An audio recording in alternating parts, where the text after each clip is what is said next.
আবু তহা আদনানের স্ত্রীর অভিযোগ তুলেছেন, তার পরকীয়া নিয়ে এ সম্পর্কে যদি কিছু বলতেন।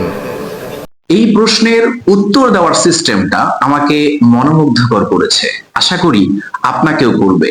কন্টিনিউ। এগুলি প্রশ্ন কেন দাও?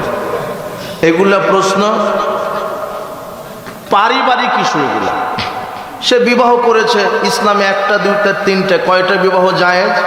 চারটা। সে করেছে, চারটা করতে পারে, সমস্যা কি? প্রশ্নটি পড়ে তিনি কিছুটা ইতস্তত করলেন, তবুও থামলেন না। তবে একটা স্ত্রী রেখে দ্বিতীয় আর একটা বিবাহ করলে প্রথম স্ত্রী সেটা মেনে নেয় না অধিকাংশ, এটাই স্বাভাবিক। সে বিভিন্ন ষড়যন্ত্র করতে পারে, এটাই স্বাভাবিক। এটা পারিবারিক ইস্যু। তুমি ওই পারিবারিক ইস্যু নিয়ে তুমি এত ফেসবুকে ঘাটাঘাটি করো কেন? যদি আবু তহা আদনান আসলেই যদি নির্দোষ হয়, তাহলে তুমি যে এত অপবাদ দিলে কিয়ামতের মাঠে তুমি লোড সামলাতে পারবে না।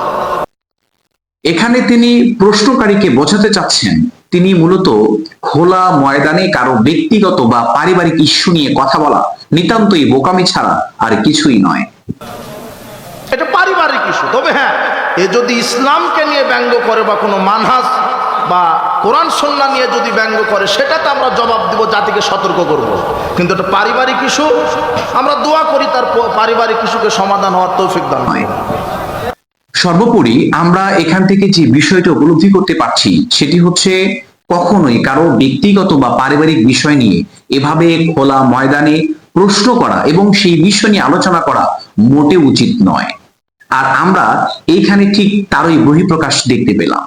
অনুরূপভাবে আমরা কিন্তু এখানে এই বিষয়টা লক্ষ্য করেছি, কেউ যদি ইসলামের নামে মিথ্যা প্রোপাগান্ড ছড়ায়, ইসলামে যে বিষয়টি নেই সেটি পীর বা মাজারের দোহাই দিয়ে আমাদের উপর চাপিয়ে দেওয়ার চেষ্টা করে, তার বিরুদ্ধে জাতিকে সতর্ক করার উদ্দেশ্যে কথা বলতে পারেন। এটা কিন্তু আমরা এখানে স্পষ্ট দেখতে পারলাম। যাই হোক, সর্বোপরি আমাকে খুবই ভালো লেগেছে এই বক্তব্যটি, অর্থাৎ এখানে প্রশ্ন করা এবং যিনি উত্তর দিচ্ছেন উভয়টা আমাকে ভালো লেগেছে। আর যিনি প্রশ্ন করেছেন, আশা করি বক্তার এই উত্তর শুনে তিনি ইন ফিউচারে কারো ব্যক্তিগত বা পারিবারিক বিষয় নিয়ে কখনই আর প্রশ্ন করবে না বলে আমি আশা রাখি।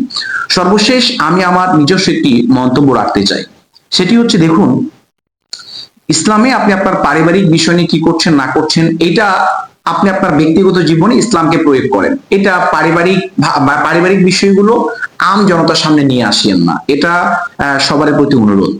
পাশাপাশি এটা বলতে চাচ্ছি যে আপনি সাধারণত আপনার বাপ দাদা ধর্মকেই মানেন। আপনি মনে করেন যে আপনার বাপ দাদা ফেরেশতার মতো নির্ভুল, ফেরেশতার মতো নিষ্পাপ ছিলেন, তারা যা করেছে সেটাতে কোনো ভুল থাকতে পারে না।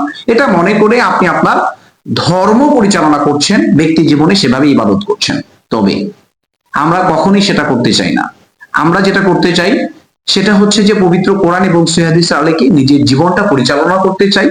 এতে করে যা হওয়ার হবে, আপনি যতই বিরোধিতা করেন, যতই বাধা দেন, এতে করে কোনো লাভ হবে না, কারণ আমরা মহান রব্বুল আলামিনের সাহায্য কামনা করি।